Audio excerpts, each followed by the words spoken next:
যারা আসলে best laptop নিতে চান তাদের জন্য আজকে আমরা চলে আসছি ইউনিক টেক বিডিতে। অস্থির অস্থির সব ল্যাপটপ আছে, আমাদের সঙ্গে অন্তর ভাই আছে। ভাই গিফট কি দিবেন সাথে নাকি ডেফিনেটলি ভাই, প্রত্যেকটা ল্যাপটপের সাথে, ঠিক আছে? তাই? আর ল্যাপটপ না নিলেও গিফট আছে আজকে। না নিলেও গিফট শেয়ারের মাধ্যমে ভাই।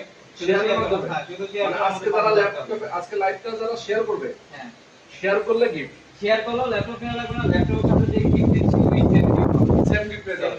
অস্থির অবস্থা ভাই, দিবেন নাকি দিবেন না? হ্যাঁ, সত্যি করে বলুন। দিব ভাই, দেখাই দিচ্ছি আমি কি কি আচ্ছা, দিব। আচ্ছা। প্রত্যেকটা ল্যাপটপের সাথে একটা ব্যাগ থাকবে। ওকে, ব্যাগ যারা থাকবে। ল্যাপটপ নিবে তারা এই যে ওরিজিনাল চালাতো দেখে ইউনিক টেক বিডি লেখা আছে কিন্তু একদম অরিজিনাল ব্যাগ। এই যে ভাই দেখেন, আচ্ছা। ব্যাগের কোয়ালিটি কিন্তু নরমাল না ভাই। আচ্ছা আচ্ছা, অনেক ভালো ব্যাগ এবং ল্যাপটপের সাথে সাথে আপনার চাইলে কাপড় চোপড় ক্যারি করতে পারবেন। ডেফিনেটলি। আচ্ছা, একটা ওকে। একটা ব্যাগ থাকবে। হ্যাঁ, 100% এই ব্র্যান্ডের নেবেন, এই ব্র্যান্ডের 100% একটা অরিজিনাল চার্জার থাকবে। আচ্ছা। একটা মাউস থাকবে, একটা মাউস পেন থাকবে, আর একটা কিবোর্ড থাকবে। কিবোর্ডও থাকবে। এই জিনিসটা। ওরে দেখেন, কিবোর্ড থাকবে, মাউস থাকবে,